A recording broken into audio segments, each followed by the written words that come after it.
Good morning. This is right here, right now, for writing on the wall, the third one. I did a lot of talking in the last one, so this one has a bit more space for you to do some writing. Hope you're starting the day well.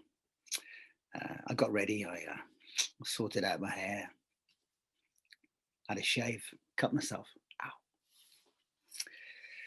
Ow. As I cut myself shaving, I thought I'd quite like to write about the day my dad got married and he cut himself shaving. I always remember my dad shaving. And he told me about when his dad used to shave with a cutthroat razor. And he said his dad, that's my granddad, who I never met, he used to shout, "Get away from my elbow, get away from my elbow, get away from my bloody elbow." Which sort of tells me a lot about the man and a lot about their relationship. I sort of believe we can write from anything. That's what I believe, and that's what today is about writing from anything, from taking just a tiny bit of nothing actually and making stuff up. Okay, let's start. What I want you to do is leave here now and just go and get a page of writing, or a page from a magazine, or one of those flyers that comes through the door. Like a sheet of double glazing stuff, telling you to buy UPVC windows. And then of course you might write about windows are a really common motif, aren't they? People looking through windows. Wuthering Heights does it all the time. Handmaid's Tale does it all the time. That sense of watching somebody or somebody being isolated. So I could write just from a window. I could have an idea. Or let's say you pick up a brochure about seeds for spring, and then I could start off about growing, couldn't I? Or about failing to grow. It's Stevie, isn't it? There's a one-woman play called Stevie, and in there it's about Stevie Smith, and she talks about digging up the seeds to see if they're growing. There's stuff everywhere, isn't there? You've just got to allow the things you see to connect with the stuff in there and in there. So off you go. See you in 1 minute. Come back with a piece of paper.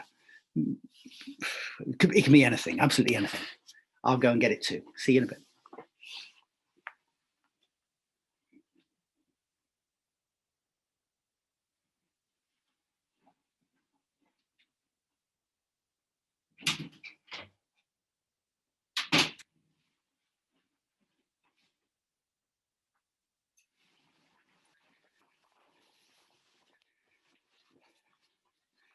Okay, just wait for people to come back.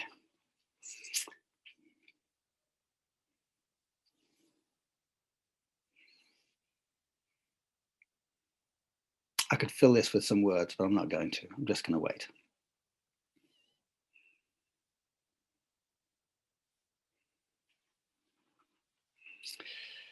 Okay. Welcome back. I found this. Tells you a lot about me, doesn't it?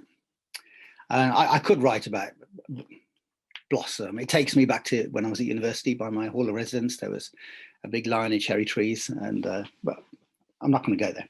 Actually, pictures with people in are always better, I think, if you want to use visual images, because once there's a person in, you've got a character, haven't you? But I want you to do this. I want you to find a page. I couldn't find anything that was rubbish. I haven't read any of this yet. Found a bit of stuff that's in magazine that's totally useless. I don't want you to look at the pictures and write about the pictures. I want you to tear it in half, and then tear it in half again, and tear it in half again, tear it in half again. You go down, keep going, until you've got just a tiny bit. Tiny bit. Tiny bit. I've got that much. I could go smaller. Yeah, let's go smaller. This is an exercise in looking closely. Just looking at something really closely and letting it connect with you. So I've got a piece of paper. I have no idea what's on it. I can see it's blue. So my brain's already going. It's already going about all those blue things in the world that I know. I'm going to put on my blue glasses and look at it closely. That's what I want you to do. We're going to write for 5 minutes. All you have to do is look at it closely and write some stuff. You're going to write dialogue. And this is just a first draft.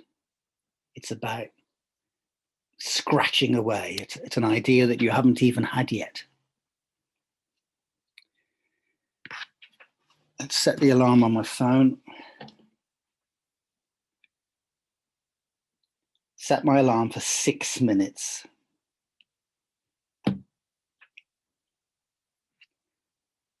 You can use a word or a letter or the shape or the color. Just look close and write some dialogue. How much dialogue? As much or as little as you like. Just get us into the world of it.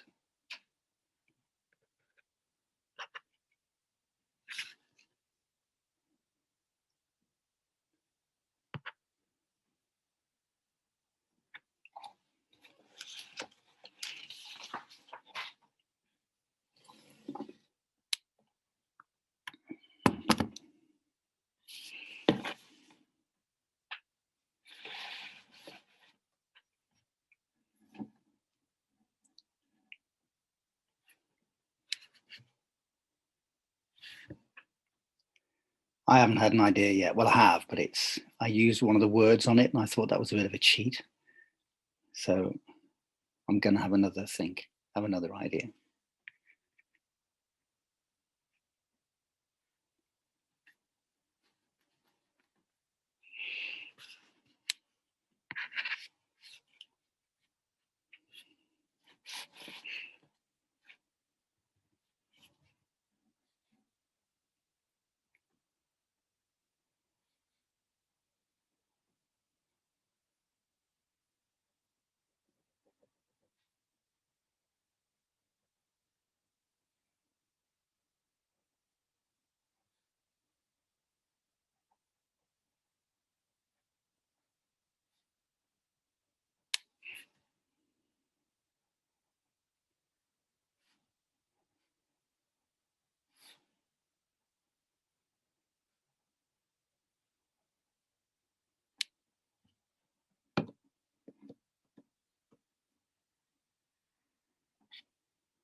or anything.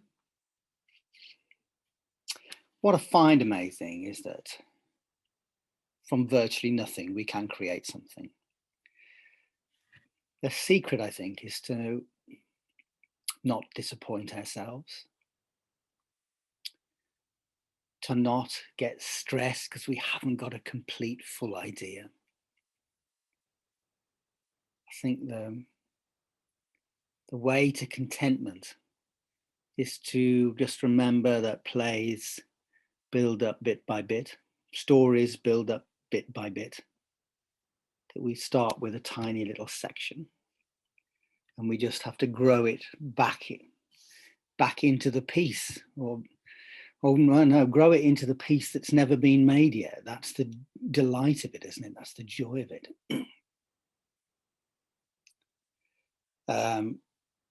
I've started. I don't know whether I quite believe in my idea. So when I go back to it, I'm just going to do those reality tests.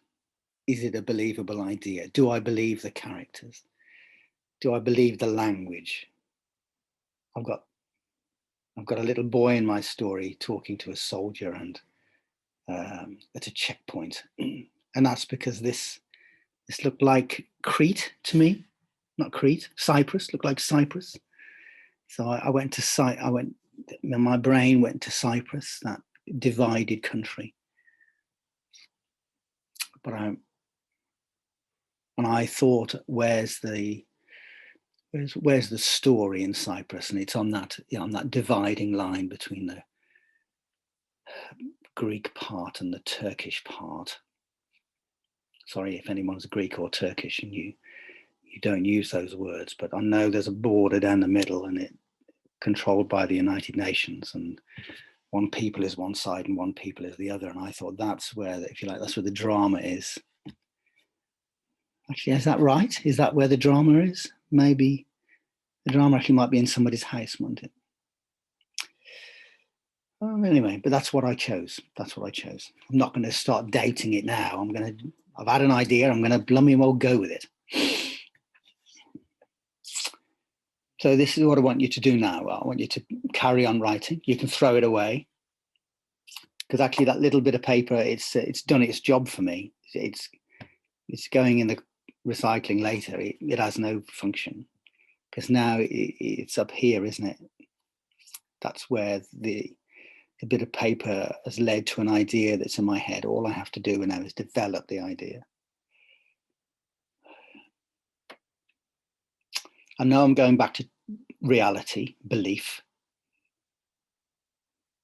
I'm also going to just ask myself a couple of those basic questions. Who, why, where, when. Who's in it? Who's the best people to be in my story? I know where they are. I'm very clear on where.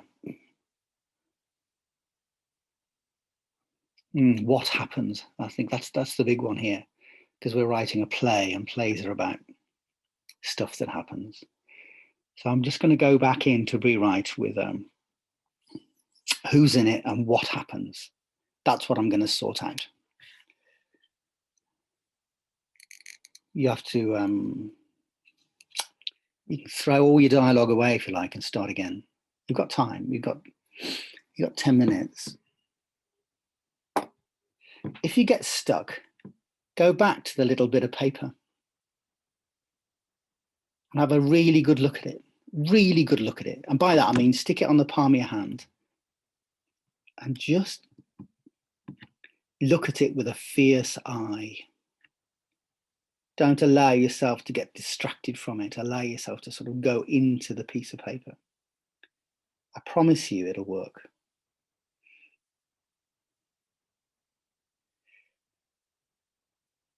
You'll get a fragment of color or shading or lettering that will take you into a place or a character you can write about. But you've got to really engage with it.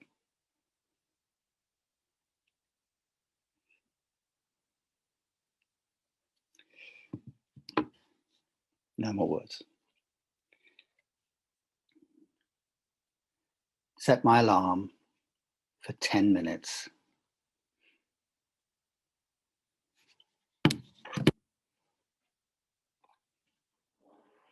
Dialogue.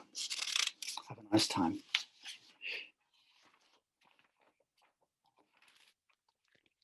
I'm going to start again.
Well, I enjoyed that.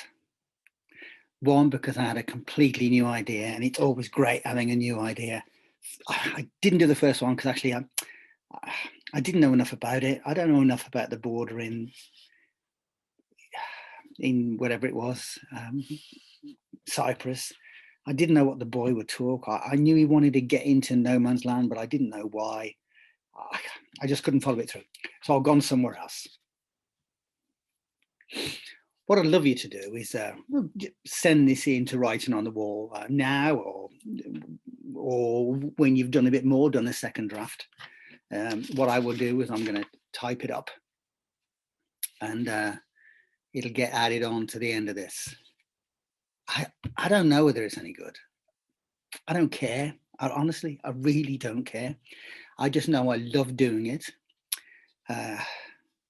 I got in real trouble in the middle because I knew there was it's about a man and his daughter. I knew there was a wife and a mum in there, but I didn't know what her job was. I knew something had happened and it was going to be friction between the husband and the wife. But I just tried to work it out as I went along. I started off with an inciting incident, and I just went with where it took me. When I started, I didn't know there was a little girl, but she came in. I was really happy because at the end I wrote, "Scene ends." To be honest, it's not really a scene for theatre. It's a bit filmy because it's got travelling in it, and theatre doesn't do travelling very well. And it starts off with I'll read it to you, okay? But anyway, thanks for joining me this morning. It's a great start for me to do the day like this. Oh, it's better than hoovering, isn't it? All those things we can do to put off writing. I just made a date with you to get something written. Who was it that said, was it Ian McEwan? Make a date with the desk. That's what we have to do. Here's the desk. But let's write together. And I've got some stuff written and it's great. And I don't know what's going to happen with it. That's another thing, isn't it? Let's have a read. It's set on the isle of Bardsey, Ynys Ellli, on the far west coast of Wales. There's about 5 or 6 families that live there at its height. There's probably a couple of families there now. But this is about a man who lives there. And a woman and a child who's called Sian. The man looks over a cliff. There's a dead cow on the beach. Oh, shit. Oh, shit. You stupid. He shouts at the cow. You stupid bastard. Stupid, stupid, stupid bastard. He hits himself. He's crying now. He runs and he runs and he runs and he runs. Scene 2, in the house. He bursts in through the door. Sian, stick some things in a bag now. I've got chickens to. Forget the chickens. Tea in a flask, get the kettle on, bread, cheese, anything. Overnight, we'll be back tomorrow. He gets a tin off the top of the dresser. That's Mammy's. She'll go mad again, only if you tell her.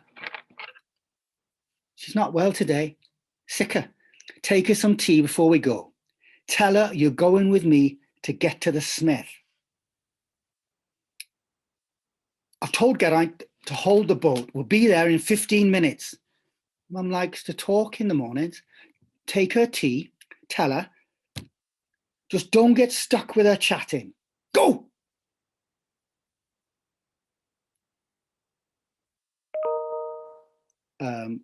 The girl goes upstairs. He's on his own. He looks at his hand, shaking. He can't wait any longer. Sian! Now! Come! Come! Get down here! The girl comes down. He says nothing. He just goes. And the girl follows. Scene ends. I love writing scene ends. It means I've completed it. That's why I think writing short stories or poems are great, because you can get one out, can't you, in a morning or a day. Same with the scene. When I write, my schedule often for a day is just to write one scene. That's what it is, one scene. And I've done it. So I'm going on my breakfast now. Please send it in and let's have a read of people's stuff. Thank you for joining me today on the third of these little writing things. Take care.